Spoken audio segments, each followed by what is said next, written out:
बच्चों, आज हम पढ़ने जा रहे हैं कक्षा 3 का पाठ पहला, जिसमें प्रार्थना की गई है। पहला पाठ है वंदना। दोनों कविताओं में ही वंदना की जा रही है। वंदना में कवि ईश्वर से देश के लिए अच्छा कार्य करने और अपनी मनोकामना पूरी करने का वरदान मांग रहे हैं, जबकि देश हमारा में देश को पालनहार पिता के रूप में देख रहे हैं। पहली कविता वंदना में कवि ईश्वर से प्रार्थना करते हुए ऐसा वरदान मांग रहे हैं जिससे वे अपना और इस देश का जीवन और भविष्य उज्जवल बना सकें। तो पहली कविता है, एक वंदना करता हूँ मैं, पथ मेरा अवलोकित कर दो। नव प्रभात की किरणों से मेरे उर का सब तम हर दो। इसका क्या अर्थ है? कवि कहते हैं कि हमें ईश्वर से प्रार्थना करनी चाहिए कि नई सुबह की नई किरणों से मेरा रास्ता प्रकाशित कर दो, अर्थात मुझे सन्मार्ग दिखा दो। हे ईश्वर, तुम मेरे हृदय का अंधकार दूर कर दो, अर्थात मुझे ज्ञान रूपी प्रकाश दिखाओ। आगे है, मैं नन्हा सा पथिक विश्व के पथ पर चलना सीख रहा हूँ। मैं नन्हा सा विहग विश्व के नभ में उड़ना सीख रहा हूँ। पहुँच सकूँ निर्दिष्ट लक्ष्य का मुझको ऐसे पग दो पर दो। तो इसमें क्या कहना चाह रहा है कवि? मैं नन्हा सा पक्षी संसार रूपी आकाश में उड़ना सीख रहा हूँ। मैं नन्हा सा राहगीर संसार के रास्तों पर चलना सीख रहा हूँ। मैं अपने निर्दिष्ट स्थान पर पहुँचना चाहता हूँ, अर्थात अपने लक्ष्य को प्राप्त करना चाहता हूँ। इसकी प्राप्ति के लिए मुझे ऐसे पैर या पंख अर्थात साधन दो कि मैं अपनी जीवन यात्रा में सफल हो सकूँ। आगे है, पाया जग से जितना अब तक और अभी जितना मैं पाऊँ, मनोकामना है यह मेरी उससे कहीं अधिक दे जाऊँ। धरती को ही स्वर्ग बनाने का मुझको मंगलमय वर दो। इसमें कवि क्या कहना चाहता है? हे प्रभु, मुझे अब तक जो कुछ विरासत में मिला है, जो कुछ भी मिला है और जितना कुछ मैं जीवन में प्राप्त करूं, मेरी यह इच्छा है कि इन सब से ज़्यादा से संसार के लिए छोड़कर जाऊं। हे भगवान, मुझे ऐसा कल्याणकारी वरदान दो कि मैं अपने कार्यों से इस संसार को स्वर्ग बना सकूं। यह कविता द्वारिका प्रसाद महेश्वरी जी ने लिखी है। अगली कविता है देश हमारा।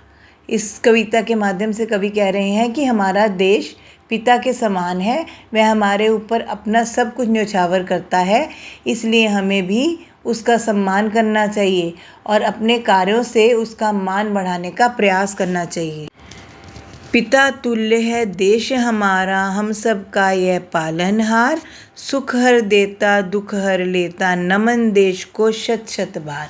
इन पंक्तियों के माध्यम से कवि कह रहे हैं कि हमारा देश हमारे पिता के समान है, वह हमें पिता के समान पालता है और हमारे दुखों को हमसे दूर करके हमें सुख देता है, इसलिए देश को 100 बार नमस्कार है। पकड़ उंगलियां चाल सिखाए, पग पग पर है देता साथ, विघ्न कभी जो डगमग कर दे, तुरंत बढ़ाए अपना हाथ। कवि कह रहे हैं कि देश हमें पिता के समान हमारी उंगलियां पकड़कर हमें चलना सिखाता है और हर जगह हमारी ढाल बनकर खड़ा रहता है। जब भी हम मुसीबतों में घिर जाते हैं तो वह तुरंत अपना हाथ हमारी ओर बढ़ाता है। आगे है, चुन चुन कलियां बरसाता है, दिखलाता मंजिल का द्वार, अपने हर सुत को देता है जीवन जीने का आधार। इसमें कवि कहता है देश अपने देशवासियों को हर प्रकार की खुशियां देता है और उन्हें मंजिल का द्वार दिखाता है। देश अपने प्रत्येक पुत्र समान देशवासी को जीवन जीने का आधार देता है। नन्हे पगजड़ जाएं पर्वत निष्दिन देता है आशीष, आओ हम भी मान बढ़ाकर ऊंचा कर दें उसका आशीष। इसमें कवि कहता है देश सदा यही आशीष देता है कि हमें अपना लक्ष्य प्राप्त हो, इसलिए कवि कहते हैं कि आओ हम भी उसका मान बढ़ाकर उसका शीश ऊंचा कर दें। आओ बच्चों, अब हम पाठ का बोध करते हैं। पहले वंदना पाठ का करते हैं। कवि क्या वंदना कर रहे हैं? कवि अपना पथ आलोकित करने की वंदना कर रहे हैं। कवि कैसे पग और पर मांग रहे हैं? कवि ऐसे पग और पर मांग रहे हैं जिससे वे अपने निर्धारित लक्ष्य तक पहुंच सकें। कवि क्या वर मांग रहे हैं? कवि धरती को स्वर्ग बनाने का वर मांग रहे हैं। अब दूसरे पाठ का बोध है। देश हमारा दूसरी कविता है। कवि ने किसे पिता के समान बताया है? कवि ने देश को पिता के समान बताया है। बच्चों, अब कठिन शब्दों के अर्थ करते हैं।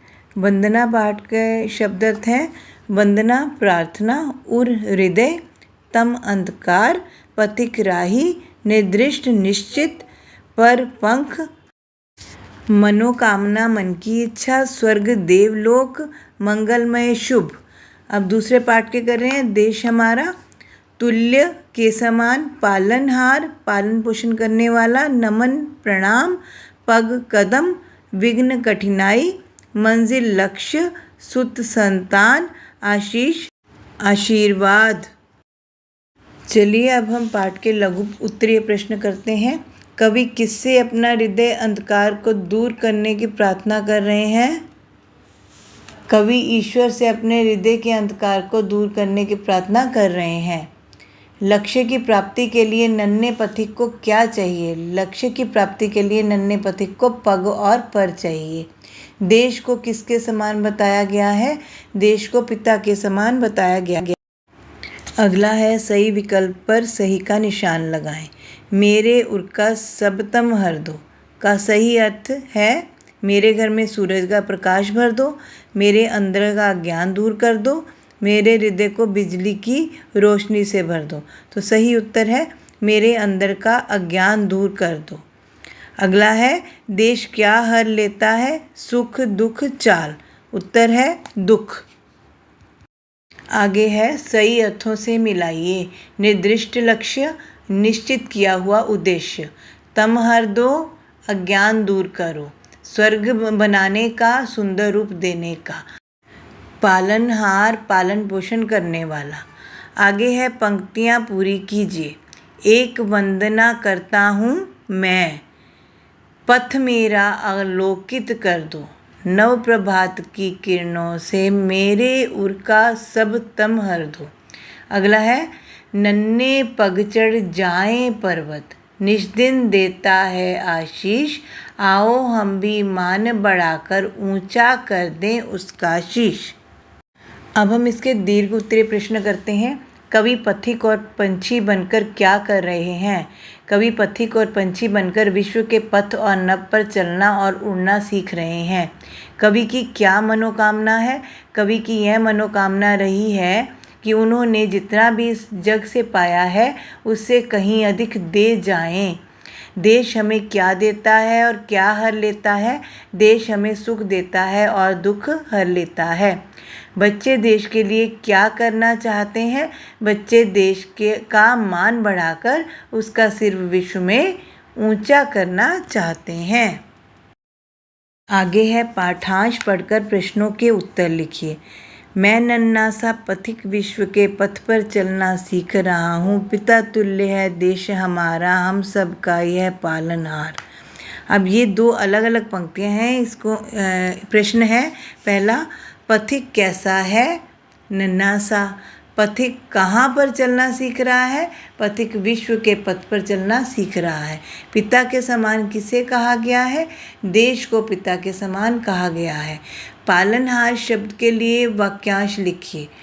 पालन पोषण करने वाला। आगे है व्यवहारिक और परिस्थिति जन्य भाषा, भाष्य घटक। पहला है कविता में से संयुक्त व्यंजन वाले शब्द छांटकर लिखिए। संयुक्त व्यंजन मतलब आधा अक्षर और पूरा अक्षर। श्व, श्व से क्या है? विश्व। अगला क्या है? नह, नह से क्या है? नन्हा। क्षय, क्षय से क्या है? लक्ष्य। स्व, स्व से क्या है? स्वर्ग। आगे दूसरा क्या है? शब्दों में आए सभी वर्णों को अलग करना वर्ण विच्छेद कहलाता है। तो अब हम क्या करते हैं, जो दिए गए शब्द हैं उन शब्दों का वर्ण विच्छेद करते हैं। पथ, प अ थ अ। नव, न अ व अ। तो बाकी आप स्वयं करेंगे। इसी तरह से ही बाकी सारा स्वयं करने का प्रयास करेंगे। सही चिन्ह वाले शब्द पर सही लगाएं। तो पहला अनुस्वार दिया हुआ है, हमने अनुस्वार वाला शब्द चुनना है। वंदना नन्ना कलियां चढ़, इसमें वंदना शब्द अनुस्वार वाला है। आगे अनुनासिक वाला है, मंगलमय मंजिल ऊंचा पर्वत, तो सही क्या है? ऊंचा। आगे रेफ वाला है, पर्वत स्वर्ग निर्दिष्ट सभी, तो ये सभी रेफ वाले शब्द हैं, पर्वत स्वर्ग निर्दिष्ट। पहला है पढ़िए और समझिए। तो दिए शब्दों के अर्थ अलग अलग हैं। हर का अर्थ है प्रत्येक, हरना। पर परंतु पंख। कल मशीन, कल आने वाला या बीता हुआ दिन। कर हाथ या कर करना। आगे चित्र पहचान कर आपको शब्द की लड़ी पूरी करनी है। पहला है विहग, मतलब पक्षी। ग से गगन आकाश। न नल नलका। ल लड़की, की से कील। फिर ल से लड्डू। तो आशा है बच्चों आपको ये पाठ समझ में आ गया होगा। हमने पूरा पाठ पढ़ा, उसकी व्याख्या की, उसका अभ्यास कार्य किया, व्याकरण कार्य किया। तो अब फिर मिलते हैं अगले पाठ के साथ अगली वीडियो में। तब तक के लिए धन्यवाद।